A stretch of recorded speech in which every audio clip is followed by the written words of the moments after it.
This conference will now be recorded. अद्य मंगलवासरः अथवा बहुमवासरः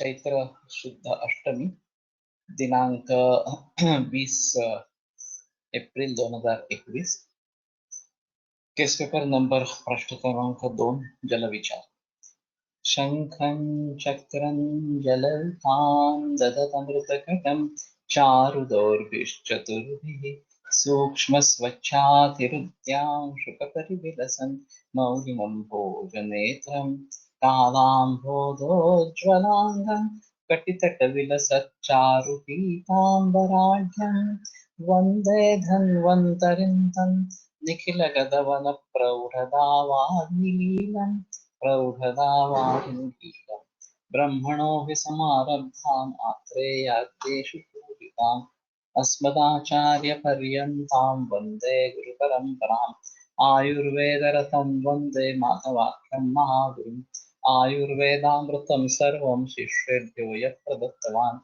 द्रष्टाज्ञान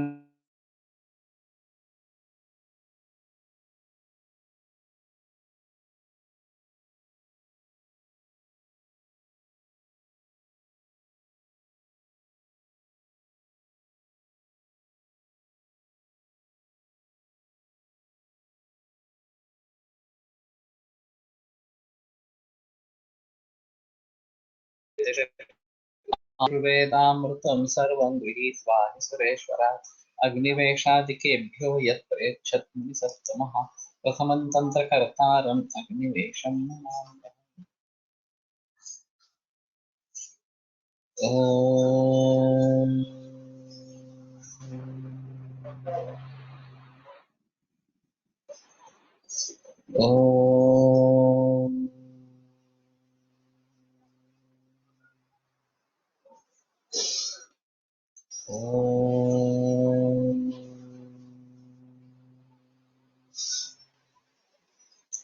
ॐ शांति शांति शांति।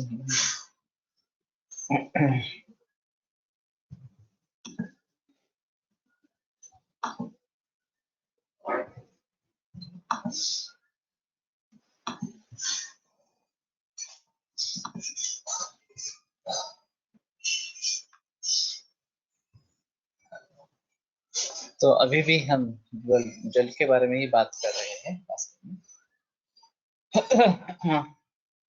और जैसे कि मैंने कहा उदकः स्रोतस् एक अहम स्रोत इसके बारे में है और उसके बारे में ज्यादा बहस की नहीं जाती, लेकिन काफी महत्वपूर्ण इस प्रकार का है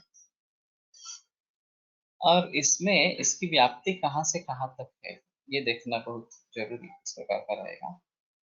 तो तालुमूलम क्लोमच ये जो उसके मूल स्थान बताए गए हैं उसके मुताबिक तालु से लेकर लोम तक इसकी व्याप्ति है और पूरे शरीर में वैसे इसका परिणाम इस प्रकार से दिखता है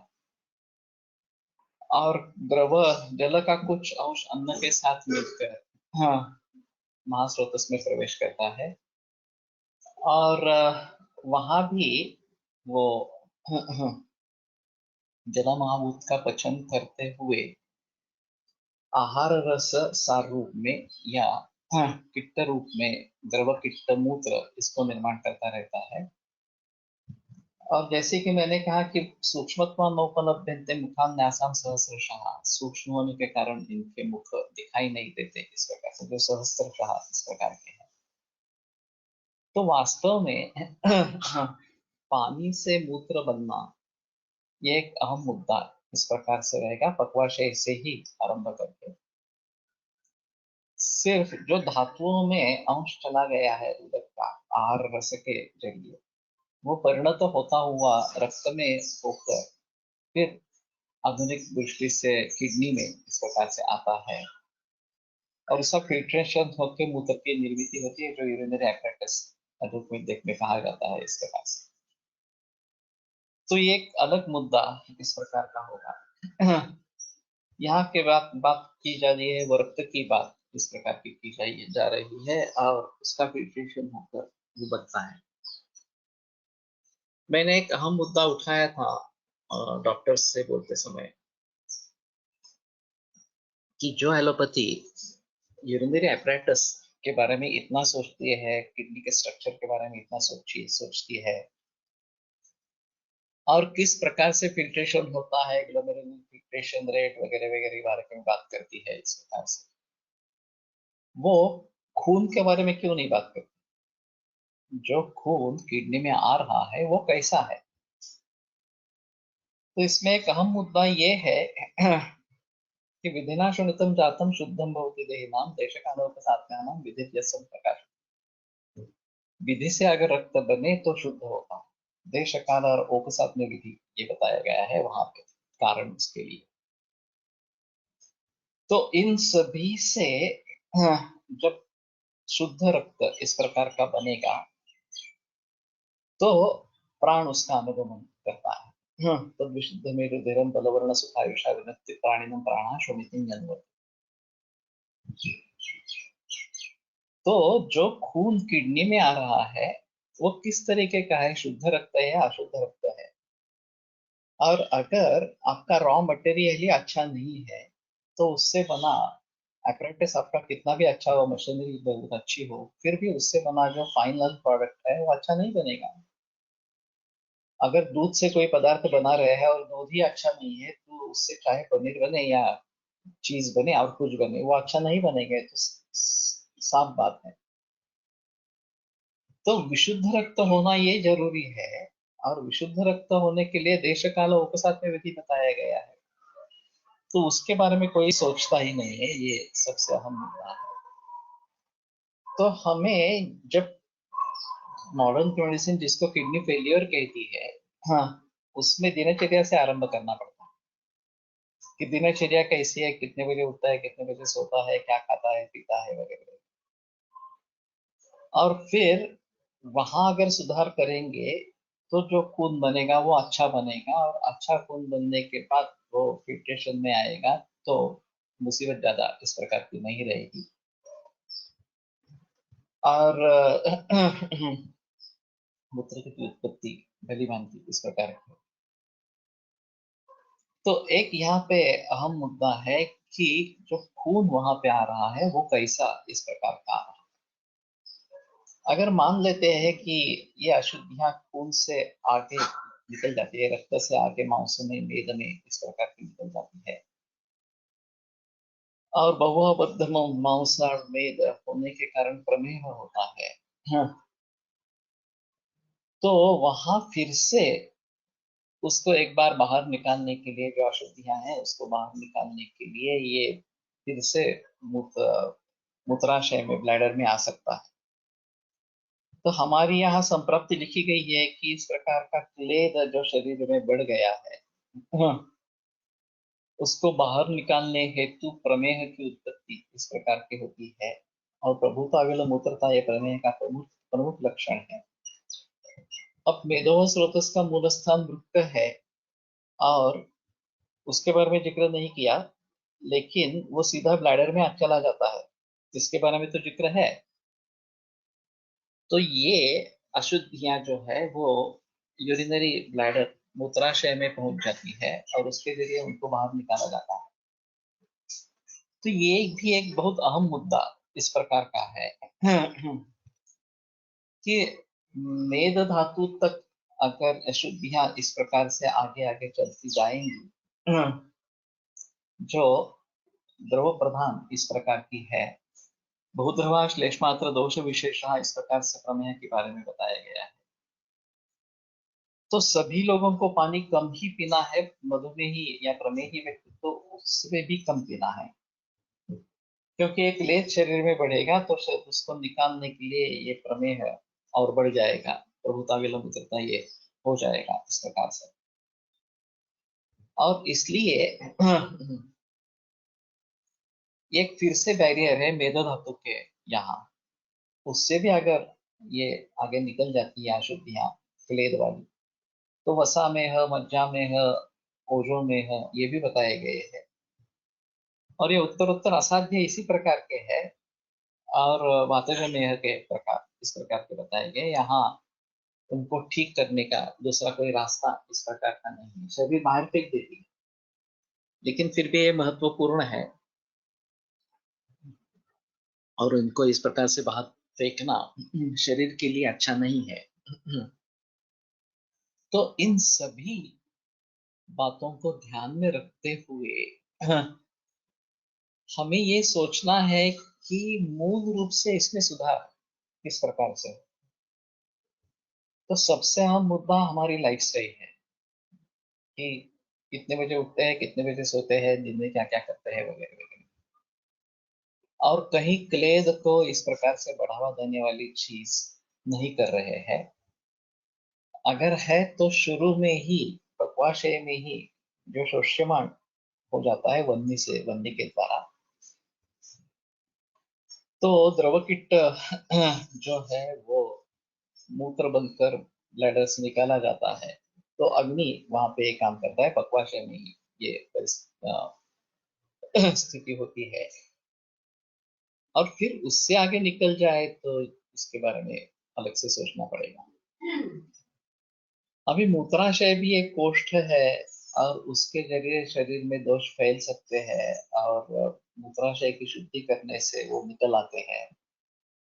जैसे कि हम सीसीएफ में देखते हैं, कंजेस्टिव कार्डियक फेलियर में, तो डायूरेटिक्स देख के पानी निकाला जाए शरीर से तो लंग कंजेशन, हार्ट कंजेशन कम हो जाता है, और ये जो कंजेस्टिव कार्डियक फेलियर से राहत इस प्रकार से मिलती है।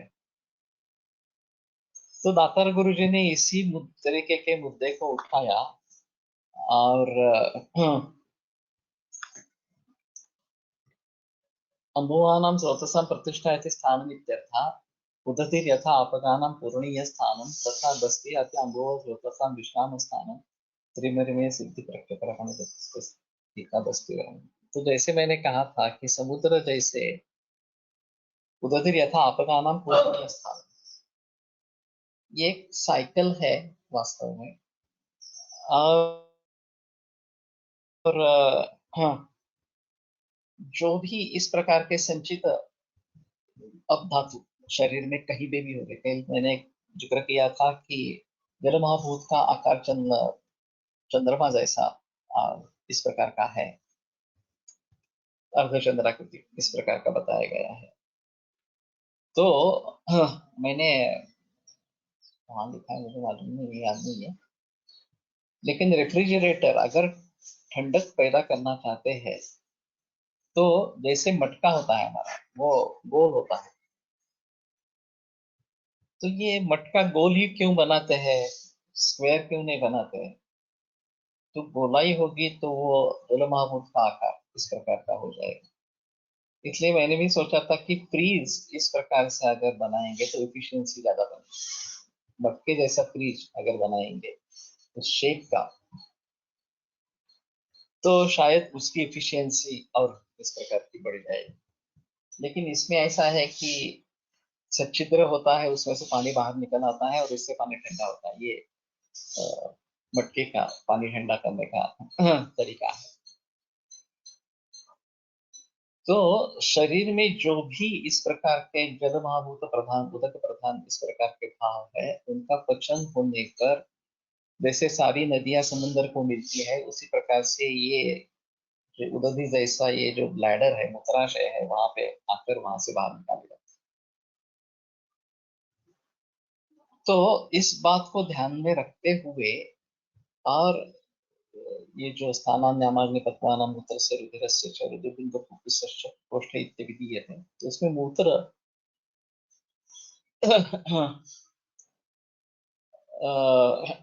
मूत्राधार अस्थि जो है वो एक कोष्ठ के जरिए इस प्रकार से काम करता है, और वो उसको निकालते रहता है, पानी को बाहर या अपभावों को बाहर निकालते रहता है। इस सिद्धांत अनुसार सभी सामान्य व्यक्ति को लगभग कितना पानी पीना चाहिए दिन भर में, ऐसा नहीं बता सकते। ये तृष्णा एक वेग है और उस वेग की आपूर्ति होनी चाहिए।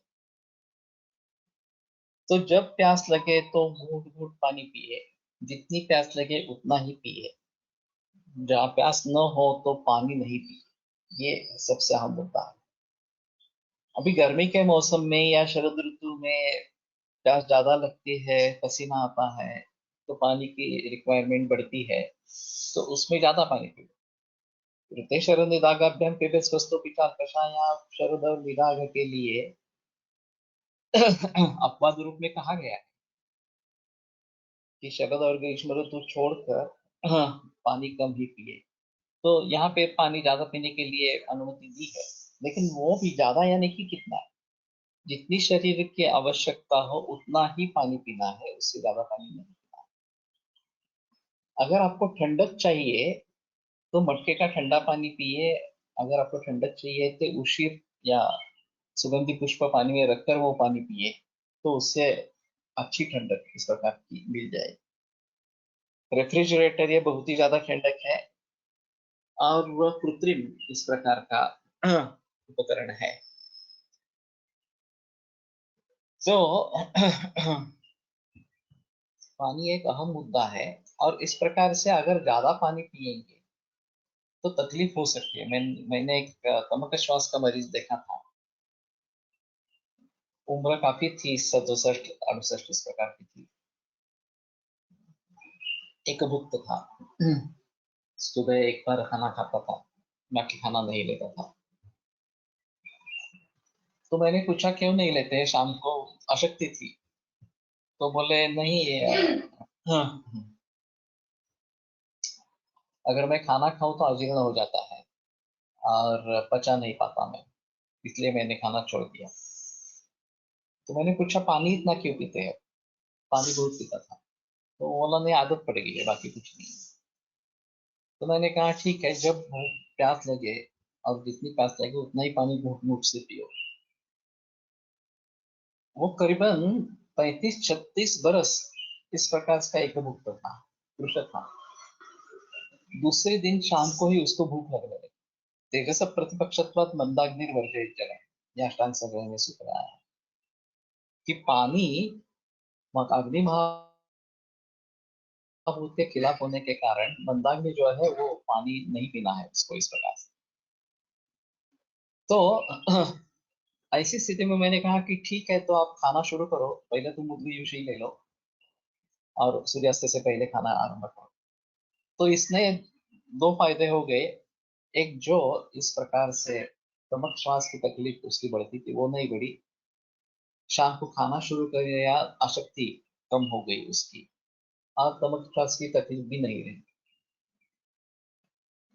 तो इस प्रकार से अगर अग्निमांद्य इससे हो रहा है, हम बाहर देखते हैं कि अग्नि को बुझाने के लिए एक तो पानी डालते हैं, नहीं तो मिट्टी डालते हैं।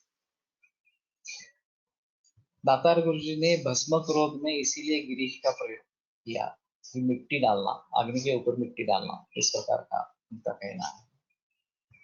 उसी प्रकार अगर ज्यादा भूख लग रही हो तो पानी ज्यादा पीने से भूख कम हो। और वैसे स्थूल्य चिकित्सा में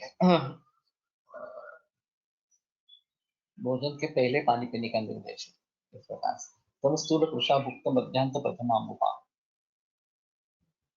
तो भोजन के पूर्व पानी पीने से कृशता आ जाती है, क्योंकि वो अग्नि को बुझा देता है। अत्यग्नि, ये स्थौल्य की कंडीशन इस प्रकार की रहती है। लेकिन ये भी देखना चाहिए अग्नि इतना मंद न हो जाए कि उसकी पूरी यंत्रणा ही बिगड़ जाए। मध और पानी इस प्रकार से लेंगे तो फायदा इस प्रकार का होता है। भाग्यवड़ीकर ने इसके बारे में प्रयोग किया था कि मध पानी देंगे तो और स्थौल्य कम करने की कोशिश करेंगे इस प्रकार से। अभी किडनी स्टोन एक अलग माहौल है, और यूरेटर में अगर किडनी स्टोन है, यूरिनरी स्टोन है, तो उसको निकालने के लिए फोर्सफुल पानी ज्यादा पीना और पेशाब को बाहर निकालना, ये टेम्पररी लाभदायक है, लेकिन वो उसकी असली चिकित्सा नहीं है। अश्वरी भेदन प्रयोग करें, और एक बार अश्वरी भेदन हो जाने के बाद निदान परिवर्तन करें। टमाटर, अंडे, पालक, ये तीन प्रमुख ऋतु पाए जाते हैं किडनी स्टोन के लिए, उनको टालना जरूरी है। Can taking excess rice in meals can lead to अग्निमांद्य एज तंडुलाई जल महाभूत प्रधान। ऐसा तो नहीं है। आखिर में ये तंबिल भी गुरु लघु इस प्रकार के होते हैं, और सौगंधी का जो है खास करके वो गुरु होते हैं क्योंकि उसमें पृथ्वी महाभूत प्राधान्य होता है।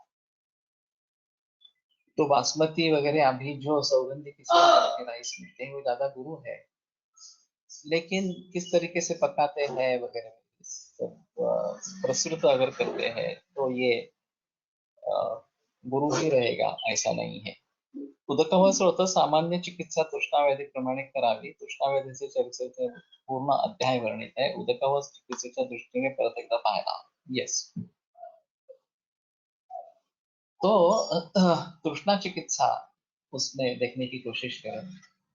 उसमें एक अजीब है कि सरिद्रदा नाम वगैरह इस प्रकार का वर्णन सुने या देखे, ऐसा बताया गया।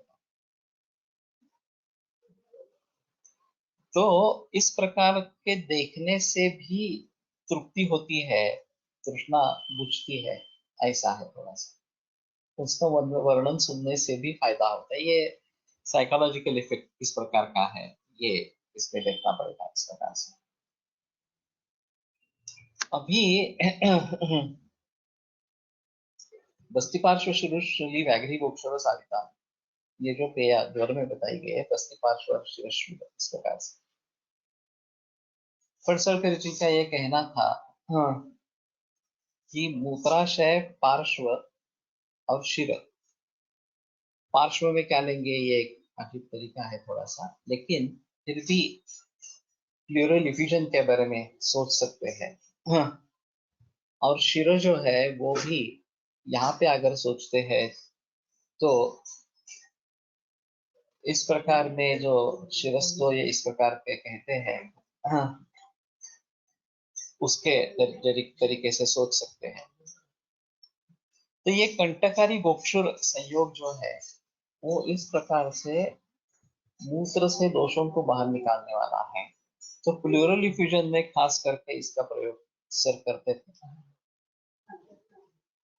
और इसी प्रकार से जल शीर्षक इस प्रकार का है, तो उसमें भी कंटकारी गोक्षु इस प्रकार का संयोग कर सकते हैं।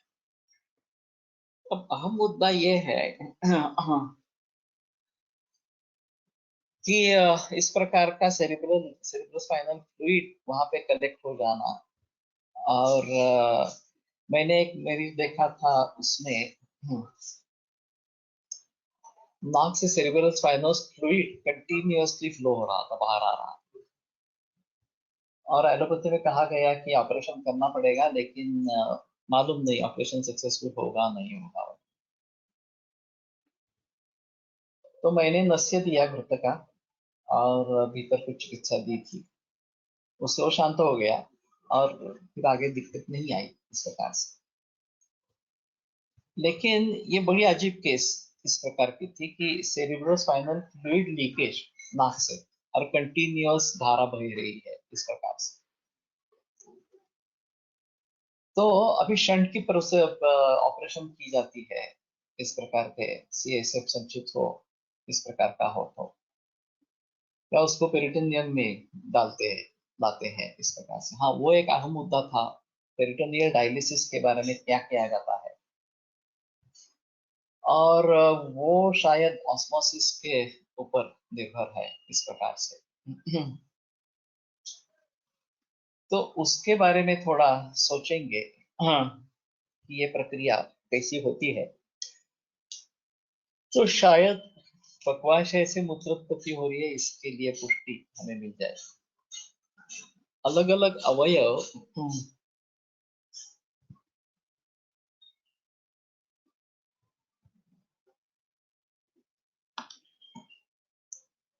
में जल संचिति का कारण हमारे हिसाब में एक उदकवह स्रोतस दृष्टि में ही या आ जाएगा क्या?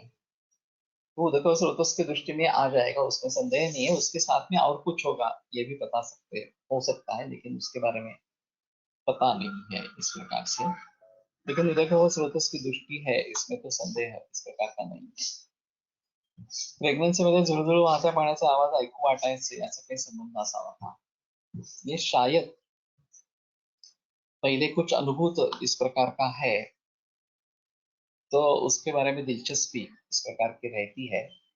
और दौरत के बारे में बताना काफी मुश्किल होता है। जिजामाता को अश्वसवारी करना वगैरह इस प्रकार के दौरत थे, तो ये और सीता को भी वन में जाने का दौरत था, तो ये थोड़े अलग इस प्रकार के हैं। लेकिन दौलत विमान आना नहीं होनी चाहिए, तो चाहे उदक व स्रोत से कुछ उसका संबंध होगा। Many people feel excess thirst at night. What causes frequent thirst at night?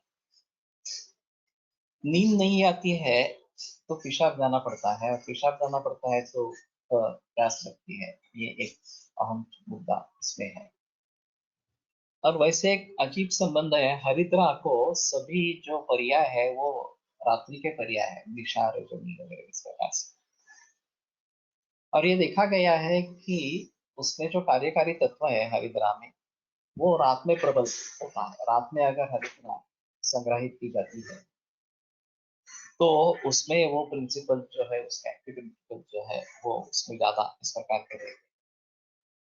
और महेश धात्री निश्चय अग्रसर ग्रह है, तो रात में अगर इस प्रकार के लक्षण कुछ बढ़ते हैं तो रजनी का प्रयोग उसमें करें, जो रात्रि में ज्यादा कार्य कर इस प्रकार की है। मैंने कुछ मरीजों में इस प्रकार का किया है। कुठेही जनसंचिती दोष संचिती है, शोध अधिकारात येईल असे वाटते। वैसे पितृत्व कफान वायुर दुष्टो दुष्टान बहिस्सिराहा नीत्वा रुद्रगतिस्तैरहि कुर्यात् तन्नावस्य संशयः उच्छेदं समवतं शोकं तमाहुर नित्यादयः। ये शोध की संप्राप्ति है।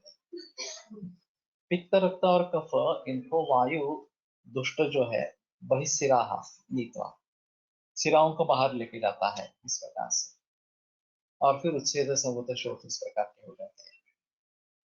तो इसमें जल महाभूत का विमार्ग गमन है ही, वो पित्त और रक्त के जरिए हो रहा है, और वायु उसके पीछे है। ये एक अहम मुद्दा इसमें रहेगा। और उसमें बाकी भी काफी मुद्दे आते हैं। ये अंदर का प्रेशर बढ़ गया हो और इसलिए ये भित्ति को क्रॉस करके बाहर आ रहा हो, भित्ति जो है वो ज्यादा पतली हो गई है और इसलिए आसानी से वहां से द्रव बाहर निकल रहे प्रकार से, या उसमें कुछ द्रव्य ऐसे हैं जिनको ये परमियाबिलिटी है कि वो बैरियर तोड़ के बाहर निकल जाएंगे। तो जैसे कि ब्लड प्रेशर के बारे में मैंने पीछे एक लेक्चर दिया था,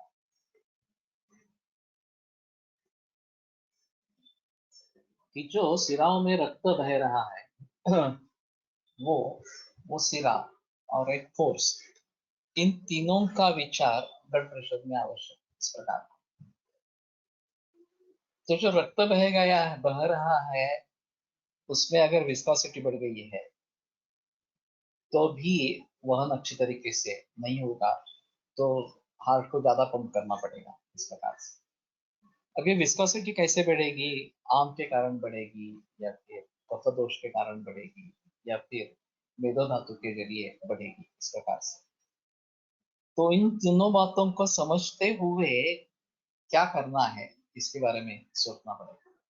फिर उसके कारण क्या है, आम क्यों बन रहा है, कफ क्यों बढ़ रहा है रक्त में इस प्रकार से, उसके कारणों को ढूंढो, वो कारणों को टालो, उसके विपरीत चिकित्सा करो। दूसरी चीज अगर है कि रस यस्मादस्य वहन रसम रस वहाँ सिरा स्रोतोपलिप्त वदना रसम रस वहाँ सिरा। बहुदोष के लक्षणों के बारे में चरित सूत्र 17वें अध्याय में जो बताते हैं, तो स्रोत दोषोपलिप्त वदना रसम रस वहाँ सिरा न वहन्ति इस प्रकार से बताया गया है। तो दोषोपलिप्त वदन इस प्रकार के रस सिराएं हैं। तो रसजानां विकाराणां सर्वं लंघनम औषधम, वो भी कफ के जैसा ही है, तो लंघन इस प्रकार का औषध वहां पे देना चाहिए। अब सिरा में संकुचितता होना, सिरा में शैथिल्य हो जाना, ये भी बात होती है। तो उनको उनके उनके तरीके से चिकित्सा देनी चाहिए, और जो फोर्स है इसके पीछे ज्ञान वायु का, वही अगर गलत इस प्रकार का है, वही ज्यादा इस प्रकार का काम करेंगे। प्राणवाहिनी दुष्यंती श्रोताओं से अन्यष्ट दारुण, दारुण अगर कुछ इस प्रकार के कारण है, खास करके मानसिक कारण, एंजाइटी है, स्ट्रेस है, डिप्रेशन है, तो इन सभी के जरिए हाँ, ये व्यान वायु की गति अगर बढ़ जाती है तो फिर ब्लड प्रेशर इस प्रकार से बढ़ जाएगा। तो इन सभी भावों को ध्यान में रखते हुए हमारे सामने बैठे मरीज के बारे में क्या सोचना है, ये करना चाहिए। तो फिर हमारे हिसाब से ब्लड प्रेशर की चिकित्सा हो सकती है। अगर ब्लड प्रेशर के कारण किडनी फेलियर हुआ हो, तो इसको ध्यान में रखते हुए किडनी फेलियर को कैसे ट्रीट करना है उसके बारे में सोचना। हम्म। तो अगर मूल ब्लड प्रेशर क्यों बढ़ा, पेशेंट हिस्ट्री बताता है, हाँ 10 बरस से मुझे ब्लड प्रेशर है, ब्लड प्रेशर कैसे मालूम पड़ा, नहीं ऐसे ही देखा गया तो पता चला कि ब्लड प्रेशर ज्यादा है, और फिर ब्लड प्रेशर की दवा शुरू हुई। हाँ, सिम्टम्स कुछ भी नहीं थे। अब ये दिक्कत वाली बात होती है कि सिम्टम्स कुछ भी नहीं है, फिर भी एलोपैथी के हिसाब से उसको एक डिसीज माना गया, और फिर उसके आधार पर उसकी चिकित्सा शुरू हो गई। और फिर इसके बावजूद भी ब्लड प्रेशर के कारण किडनी फेलियर हो गया, डायबिटीज के कारण किडनी फेलियर हो गया, या दोनों के कारण किडनी फेलियर हो गया। अब एलोपैथी में तो इसका उत्तर ही नहीं है क्यों हुआ इस प्रकार से, क्योंकि मूल रूप से डायबिटीज को समझा ही नहीं, मूल रूप से ब्लड प्रेशर को समझा ही नहीं, केवल सिम्टोमेटिक रिलीफ देके उनको एक मीन लेवल पर लाके रख दिया और कह दिया कि बस हो गया, अभी और कुछ करने की जरूरत नहीं है इस प्रकार से। तो इसके पीछे पानी ज्यादा पीना ये एक कारण हो सकता है, और वो जब तक हम समझेंगे नहीं, पानी के बारे में सुझाव देंगे नहीं, तब तक ये मुश्किल इस प्रकार का होगा। सामान्यतः उदकचा बॅलन्स वेदमूत्र याद्वारे होतो. नळस्वेदात मूत्र कमी होते, हिवाळ्यात कमी होतो, मूत्र वाढतं. मूत्रस्वेद यावर जलकिती बाहेर पडते, त्यावर तृष्णा डिपेंड राहते. तिन्ही स्रोतसचा एकत्रित विचार करायला हवा. तमक श्वास की संप्राप्ति में प्राणोदकान्नवाही दुष्ट स्रोताओं से दूषे है. प्राण, उदक और अन्न, वह तीनों स्रोतस का निर्देश है। हम ज्यादा से ज्यादा अन्न व स्रोतस के बारे में सोचते हैं, प्राण व स्रोतस के बारे में सोचना है, लेकिन धूली धूर वगैरह जो रजो धूमा मर्म घाता गति हिमाम गुना वगैरह जो डायरेक्ट तमक श्वास के कारण है, वो कितने लोगों में पाए जाते हैं। बहुत सारे मरीजों में प्रतिशायद अतो कासा कासा श्वास पर जाए थे, इस प्रकार की संप्राप्ति ज्यादातर रहती है। और एलर्जी है, ऐसा कह के सिर्फ एलर्जी वाले पदार्थों को कीमत दी जाती है, उसके ऊपर ध्यान दिया जाता है। और जो मूल रूप से प्राण, उदक और अन्न स्रोत को दृष्टि करने वाले इस प्रकार के हैं, तो वो वैसे ही रह जाते हैं। योगोदोषी सर ने बताया था कि ये अन्न स्रोत के बारे में लिखा गया है और हम उसका देख नहीं रहे हैं, तो इसलिए उन्होंने लिंगाष्टक चूर्ण और समशर्करा चूर्ण ये भोजन के पूर्व और भोजन के उपरांत इस प्रकार का देना आरंभ कर दिया सभी मरीजों में, नमक श्वास के सभी मरीजों। अब ऐसा है कि सामुद्गम, ये जो औषध काल बताया गया है, भोजन पूर्व और भोजन उत्तर नमक श्वास में इंडिकेटेड है। और खास करके हिंगाष्टक चूर्ण ये अन्न स्रोत के हिसाब से, और समशर्करा शायद राजा एक्मा की दवा इस प्रकार की है। तो खास श्वास में काम करने वाली इस प्रकार की, लेकिन फिर भी इसमें उदकव स्रोत का निर्देश नहीं है, ये फिर भी छूट जाता है उदकव स्रोत। और उदक वह स्रोत बिगड़ कर भी तमक श्वास होता है, ये बात ध्यान में आती ही नहीं। अगर दातार गुरु जी की सिस्टम में बस्ती में गौरव इस प्रकार का देखा जाता है, तो मोक्षाधिक गुल इस प्रकार का प्रयोग होता है और उसे गुल भी मिलता है। लेकिन मूल रूप से अगर देखा जाए तो प्राण, उदक और अन्न तीनों स्रोत का विचार होना चाहिए,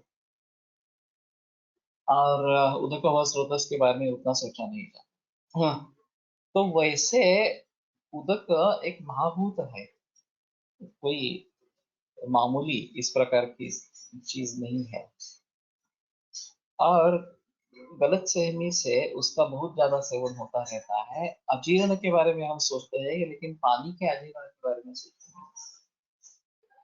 अन्य प्रदेशाचे पाणी अजीर्ण आहे, पानी पानी है, दूसरे प्रदेश का पानी पी लिया है तो उसका जब तक अजीर्ण है तब तक इस देश का पानी नहीं पीना है। अजीर्ण एक वतित कामम, उबले हुए पानी का अजीर्ण है तब तक कच्चा पानी नहीं है।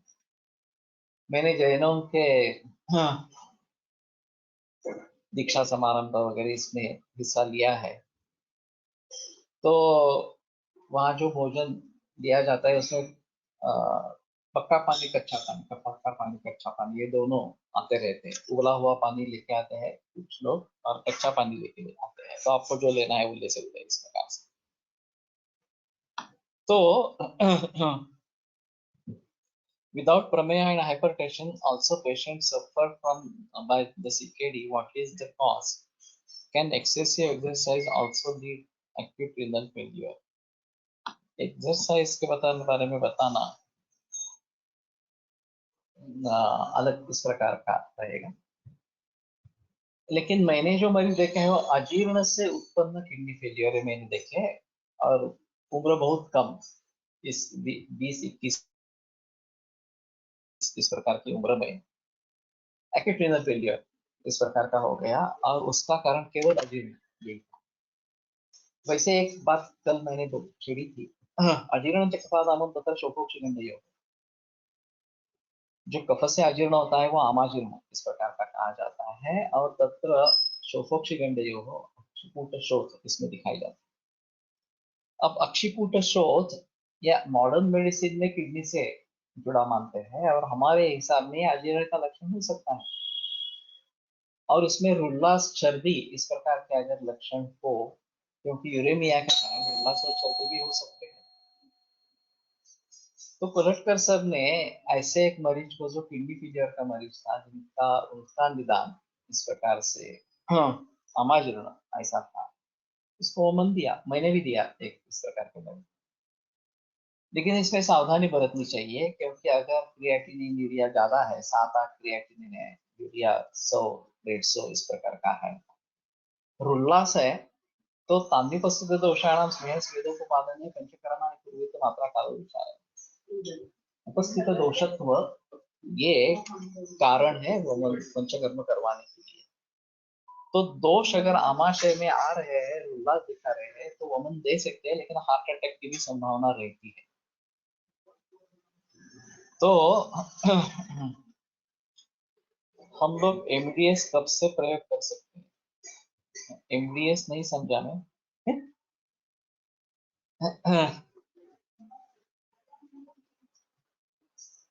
एमडीएसएस तुम कह रहे हो, कुछ लोगों को दिया गया है कि मुझे मालूम नहीं है। माधव डिसीजन सपोर्ट सिस्टम हम अभी मेरे क्लिनिक में तो चल रहा है, और उसमें जो त्रुटियां हैं उसको निकालने की कोशिश कर रहे हैं।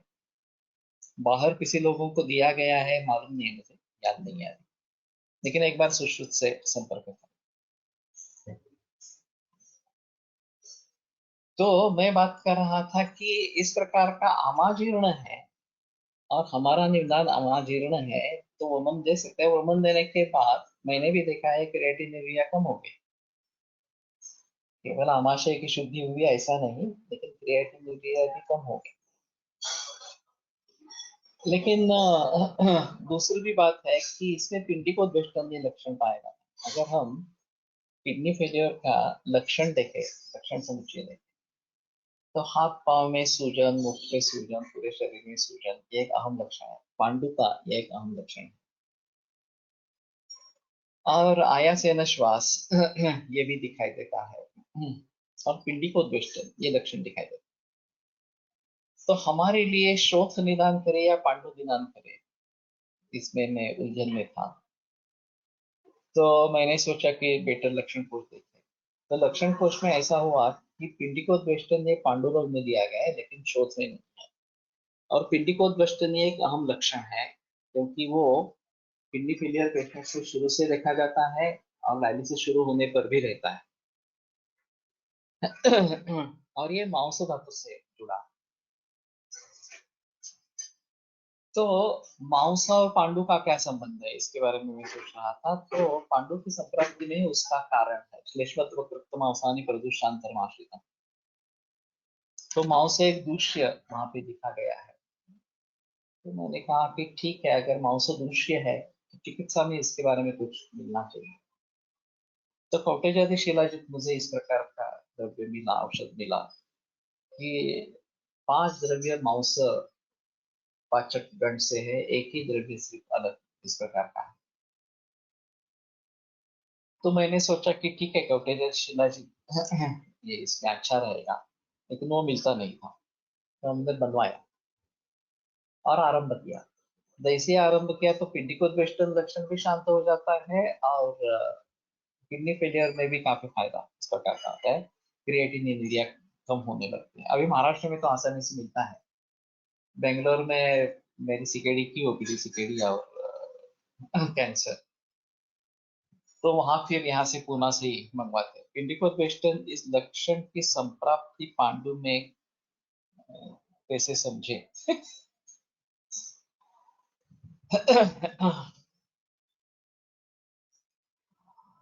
ये काफी मुश्किल इस प्रकार का है कि पिंडिकोद्वेष्टन लक्षण क्यों होता है इस प्रकार से। शक्रु पिंडिकोद्वेष्ट प्रतिष्ठाय शिरोग्य पुरुष वेगावरोध में भी पिंडिकोद्वेष्ट इस प्रकार का लक्षण आता है। तो वायु से जुड़ा है ये बेसिकली है।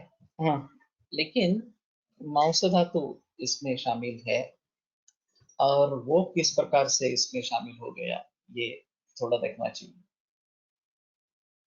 और ज्यादातर हम रक्त के बारे में सोचते हैं, वैसे पांडु रस प्रदोष विकार, रस के बारे में ज्यादा सोचा नहीं जाता। सीताराम मैन्युफैक्चर्स कोटेज त्रिफला लेहम। ओके, तो ये अच्छी बात है। अभी पुणे में तो बहुत लोग बनाते हैं कोटेज शिलाजित। ये कोटेज त्रिफला लेहम इस प्रकार का अवेलेबल है सीताराम फार्मेसी का, तो बेहतर है, सभी लोगों को बाहर भी मिल सकेगा। तो थोड़ा ध्यान में रखना पड़ेगा कोटेज त्रिफला लेहम। तो बेसिकली मुद्दा ऐसा है कि कफ रक्त मांस ये दूष्य इस प्रकार के बताया गया। मांस दूष्य का पांडु में क्या संबंध।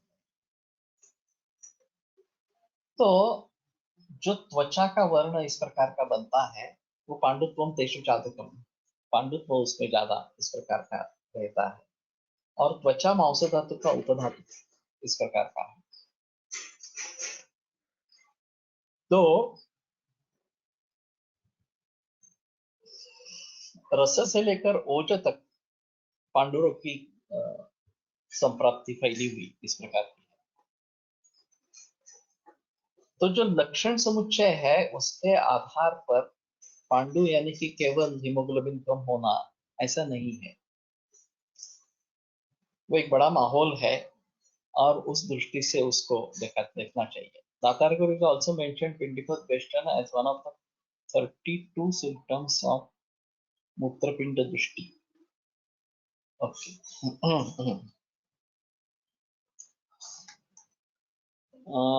ये 32 और कौन से एक बार देखना चाहिए। अभी मैंने दातार गुरु जी की किताबें पढ़कर मुझे जमाना हो गया। जब मैं कॉलेज में वगैरह था तब मैंने कुछ हद तक पढ़ी है, लेकिन सभी पढ़ी है ऐसी भी बात नहीं है। लेकिन ठीक है, इस प्रकार से उनके बारे में पढ़ेंगे तो थोड़ा अच्छा रहेगा। और विलास नवल का एक कहना था कि विनाम ये लक्षण है वक्रता इसमें आ जाना, ये मूत्र व स्रोत से या उदक व स्रोत से जुड़ा इस प्रकार का लक्षण है। खासकर वृद्ध व्यक्तियों में ये विनाम इस प्रकार का लक्षण दिखाई देता है। तो ये भी फिर जलमाभूत से जुड़ा इस प्रकार का लगता है। तो इसमें ये एक बेसिक मुद्दा है कि वायु है, वायु अटक जाता है वहां पे, और वो बाहर निकलने की कोशिश करता है तो पिंडिकल ट्विस्टर इस प्रकार का होता है। और जब तक वो बाहर निकलता नहीं है, कई बार ऐसा देखा गया है कि इसका संबंध कोष्ठस्थ वायु से, और कोष्ठ वायु अगर अनुलंबित हो जाए तो पिंडिकल ट्विस्टर कम हो जाता है। तो हाँ, हर लक्षण की एक अलग अलग संप्राप्ति रहेगी। किडनी फेलियर में होने वाला पिंडिकोद्वेष्टन, मलावरोध से उत्पन्न होने वाला पिंडिकोद्वेष्टन, और दूसरे किसी और चीज से उत्पन्न होने वाला पिंडिकोद्वेष्टन, ये अलग अलग इस प्रकार करेंगे। मांस दूषित सभी में रहेगा, फिर भी उसकी एक अलगता इस प्रकार की दिखेगी। तो कहने का तात्पर्य अर्थ है कि पिंडिकोद्वेष्टन इस लक्षण को लेकर मैंने जो खोज की, और ये मांस से जुड़ा है, मांस की चिकित्सा में क्या आया है, तर ये त्रिफला लेह या कोटिशिलाजति आया है, तो उसको करने की कोशिश की। विना लक्षण डायलिसिस केल्यावर लगेच पेशंट मध्ये दिसते असे पेशंट फॉलोअप मध्ये सांगतात। अच्छी बात है अगर इस प्रकार से, हाँ, मैंने किसी को पूछा नहीं था इस प्रकार से, लेकिन अगर ऐसा है तो ये पुष्टि करने वाला है। वेदाचा विचार पिंडिकोद्वेष्टन मध्ये करता येईल विशेषतः CRF मध्ये, कारण वेदसा स्नायू संभव वो वृत्तो पुष्टि करो प्रोक्तो जठरस्थस्य मेदता। अभी उसको स्नायु कहेंगे, माउस कहेंगे, ये भी एक अलग तरीका है। समझो स्नायु समझते हैं तो वेद का संबंध इस प्रकार का हो जाएगा। लेकिन एक सीडोमस्टिकल मस्कुलर डिस्ट्रोफी, ये बच्चों में पाए जाने वाली बीमारी है, और पिंडी का साइज बढ़ जाता है, और ये बालक गिरने लगते हैं। 5-6 बरस में ये प्रायः नोटिस होता है, और CP के वैल्यू बहुत हाई इस प्रकार की रहती है, तो उसके जरिए निदान हो सकता है, बायोप्सी भी करते हैं। हाँ, अभी पर्टिकुलरली वही पिंडिका का स्थान क्यों पकड़ा जाता है, ये एक इसमें अहम मुद्दा इस प्रकार का रहेगा। और मेदस स्नायु संभव, इसके जरिए मेद के बारे में थोड़ा सोच के अगर इसमें कुछ कर सकते हैं तो थोड़ा सोचेंगे। हाँ,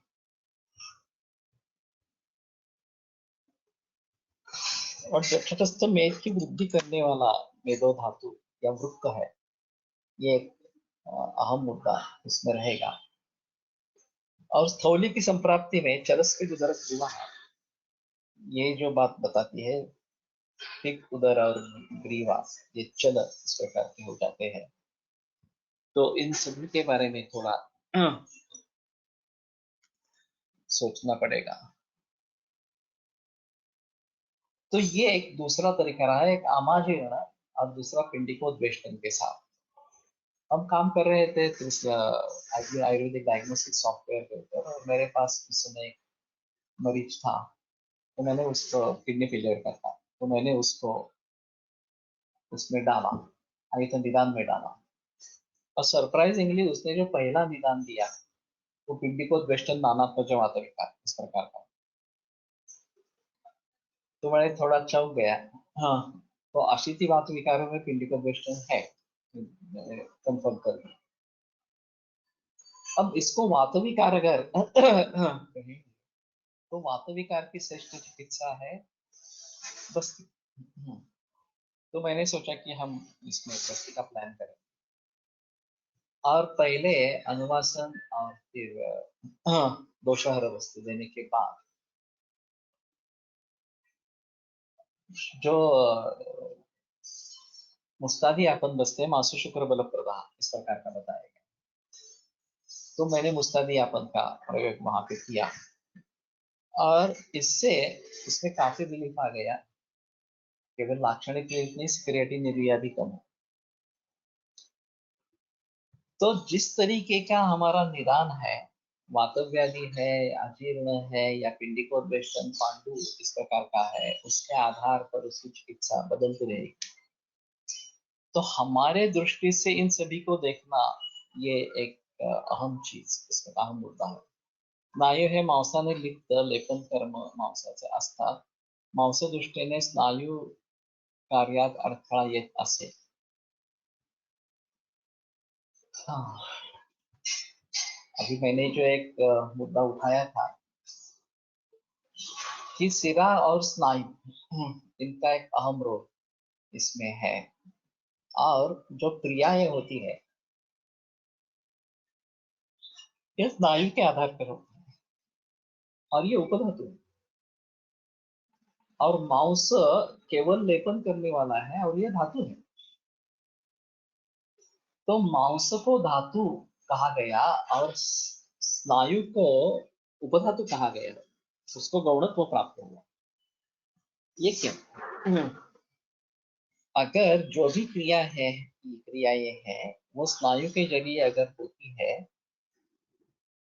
तो उसको महत्व होना चाहिए, वो धातुओं में निर्दिष्ट होना चाहिए, वो उपधातु में बताया। और जो केवल लेपन कर्म करने वाला इस प्रकार का,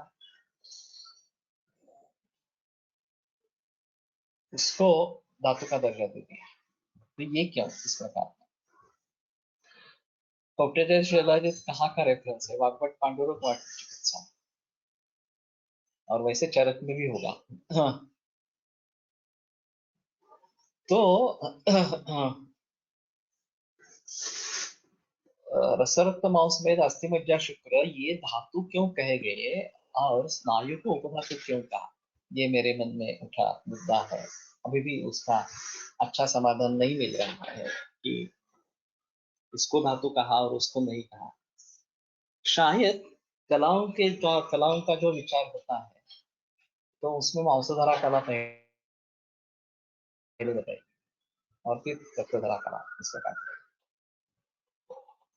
तो जब गर्भावक्रांति होती रहती है, फीटल डेवलपमेंट होती रहती है, तो पहले कवरिंग होना चाहिए, इसको ज्यादा महत्व इस प्रकार का है, और फिर उसके भीतर जो रहेंगे वो प्रोटेक्टेड इस प्रकार के। तो फिर उसके बारे में सोचकर हमें मांस को प्राधान्य दिया गया है। क्या एक मुद्दा हो सकता है? सिकेडीमधील अनन्नाभिलाषा आणि दौर्बल्यासाठी काय करावे? अनन्नाभिलाष जो होता है, अनन्नाभिलाषा यह संस्कृत शब्द नहीं है, अनन्नाभिलाषा मराठी में कहते हैं, लेकिन संस्कृत में अभिलाषा ये शब्द है, अनन्नाभिलाषा पुल्लिंगी है। और ये उल्लास होता रहता है और इसलिए अनन्नाभिलाष इस प्रकार का लक्षण दिखता है।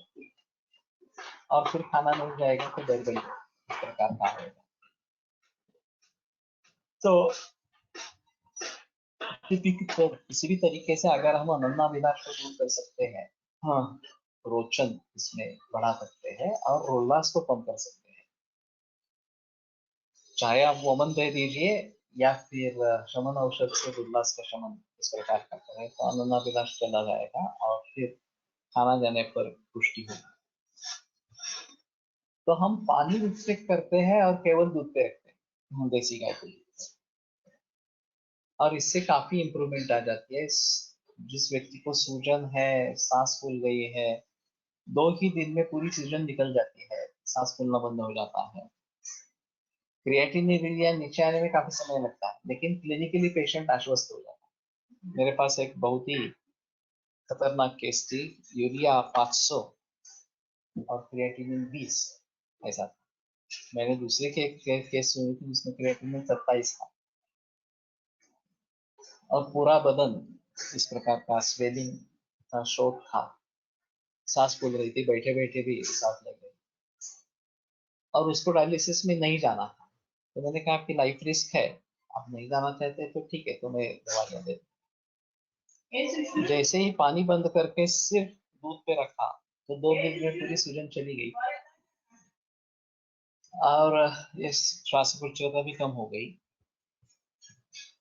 और 6 महीने तक ये सिलसिला चलता रहा। बाकी दवाई दी थी, लेकिन क्रिएटिनिन यूरिया में कुछ भी सुधार नहीं आया। पेशेंट क्लिनिकली ओके था, 6 महीने तक ओके था। तो ये भी अजीब बात है कि 20 क्रिएटिनिन और 500 यूरिया ऐसा लेकर पेशेंट भली भांति जीता है इस प्रकार से। ये भी मेरे लिए नया अनुभव था। फिर उसने कहा कि अब उसमें सहा नहीं जाता कि वो दूध पे रहना, तो वो डायलिसिस शुरू करना पड़ता। मैंने कहा कि ठीक है, करो डायलिसिस शुरू। फिर बाद में मेरे पास फिर से आया नहीं। तो कहने का तात्पर्य अर्थ ये है कि केवल हम इन इन्वेस्टिगेशंस के जरिए बह जाते हैं और नहीं नहीं अब कुछ नहीं होगा, इतना ज्यादा है तो हार्ट अटैक हो जाएगा। सभी में ऐसा ही होगा ऐसा नहीं है, रिस्क रहती है, उसमें कोई संदेह नहीं। मैंने तो बताया था कि लाइफ रिस्क है। दूसरा एक मेरे मरीज मेरा इसी प्रकार का था, उसको पुनर्वसन दाखिल किया, मैंने बताया था कि लाइफ रिस्क है आप, उसकी रात में हार्ट अटैक होकर डेथ हो। लेकिन सभी मरीज में इस प्रकार का होगा ऐसा नहीं बता सकते। तो जानबूझकर अगर हम इस प्रकार का खतरा उठाते हैं, शायद बात बन सकती है। तो जलमहाभूत का अगर पचन होना आरंभ हो जाए, दूध पे रखेंगे तो दूध 90% वाटर होने के बावजूद भी अन्न है, तो उसका 90% पचन होता है। और पानी का जो पचन है वो नहीं हो रहा है, पानी का त्रुट निग्रह वहां पे हो जाएगा, और जो पानी संचित है उसको शरीर पचाता रहेगा और उसको बाहर निकालता रहेगा। तो इस तरीके से हाँ, काफी हद तक किडनी फेलियर में रिजल्ट्स मिल सकते हैं, और ये बड़ी समस्या है अभी समाज में। बहुत सारे मरीज डॉक्टर के पास जाते ही नहीं है क्योंकि खर्चा उठा ही नहीं पाते, और फिर मौत को स्वीकार करते हैं। वास्तविक डायलिसिस से उपचार नहीं है, ये तो मैकेनिकल भी है। तो अगर किसी का कैमरा ऑन है तो ऑफ कर दो, क्योंकि ये फाइल साइज बढ़ जाता है इसमें। तो इसके बारे में जरूर सोचना चाहिए। और किडनी फेलियर से लोगों को कैसे बचाइए होने से। जब अल्बुमिन यूरिया शुरू होता है, ट्रेस 1+, 2+, इस प्रकार का अल्बुमिन होने लगता है, तभी अगर आयुर्वेद के पास मरीज आते हैं तो काफी अच्छे चांसेस रहते हैं कि स्थिति को रिवर्ट करे और पूरी तरीके से ठीक हो जाए। लेकिन प्रायः डायलिसिस शुरू होने के वक्त, डायलिसिस शुरू होने के बाद हमारे पास मरीज आते हैं, और फिर ये दिक्कत वाला मामला होता है, क्योंकि स्टेज काफी एडवांस हो जाती है। दूसरी तरफ इनका कहना रहता है कि नहीं नहीं डायलिसिस ही करो, डायलिसिस ही करो, दूसरा कोई इलाज ही नहीं है इसके बारे में वगैरह। और हार्ट अटैक का खतरा है तो लोग घबरा जाते हैं और डायलिसिस शुरू करते हैं। 5-6 क्रिएटिनिन, कुछ भी सिम्टम्स नहीं है तो भी शुरू करते हैं, ये भी देखा है। तो अभी लोगों को इससे बचाने के लिए काफी जन जागरण करना पड़ेगा और सभी कारणों को टालते हुए किडनी फेलियर से मुक्ति दिलवानी पड़ेगी। एक बहुत महत्वपूर्ण काम है। मैं कुछ हद तक कर रहा हूँ, लेकिन मेरे पास अभी कैंसर के मरीज ही इतने हैं कि बाकी मरीजों के लिए ज्यादा स्कोप नहीं रहता, चाहे हार्ट के हो, किडनी फेलियर के हो, या ऑटोइम्यून डिसऑर्डर्स काफी है उसके मरीज इस प्रकार के। तो मेरे पास पहले नहीं था, आमवात, सोरियासिस, इस प्रकार के भी रुग्ण, तमक श्वास के काफी रुग्ण रहे, और तमक श्वास पे तो बहुत अच्छे रिजल्ट्स मिलते हैं जनरली। फिर से अगर पेशेंट स्टेरॉइड शुरू होने से पहले मरीज आते हैं तो ज्यादा अच्छे रिजल्ट्स मिलते हैं। एक बार स्टेरॉइड शुरू कर दिया तो चाहे तमक श्वास हो, चाहे रूमेटॉइड आर्थराइटिस हो, चाहे सोरियासिस हो, काफी मुश्किल हो जाता है। तो इन सभी ऑटोइम्यून डिसऑर्डर्स के बारे में भी कैसे सोचना है, ये एक अहम मुद्दा इस प्रकार का है। ठीक है। कल इस आगे बढ़ाएंगे और शायद अभी 1-2 दिन में मैं तीसरे पेज पर पहुंच जाऊंगा। थोड़ा ऐसा भी सोच सकते हैं कि दिन हफ्ते में 3 बार सोमवार मंगलवार बुधवार चरक करेंगे और 3 बार पहले ये केस पेपर का पूरा करेंगे और फिर माधव वेदांत पूरा करके दूसरे किसी विषय के बारे में सोचेंगे। तो शायद कल चरक पढ़ेंगे, तो बहुत दिनों से चरक नहीं पढ़ा है, तो चरक पढ़ेंगे।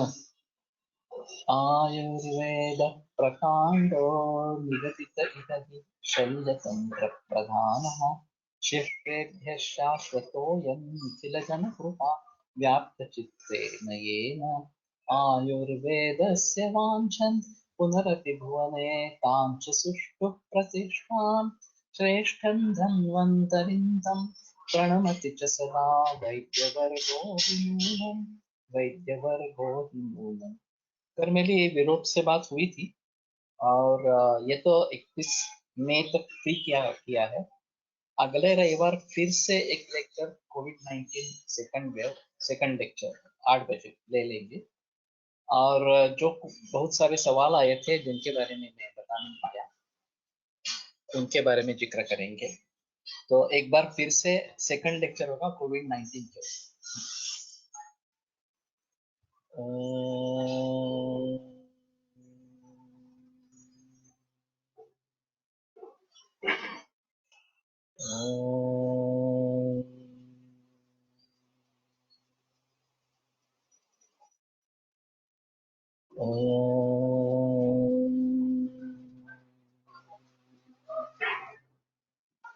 ओम शांति शांति शांति। आता तो कैसे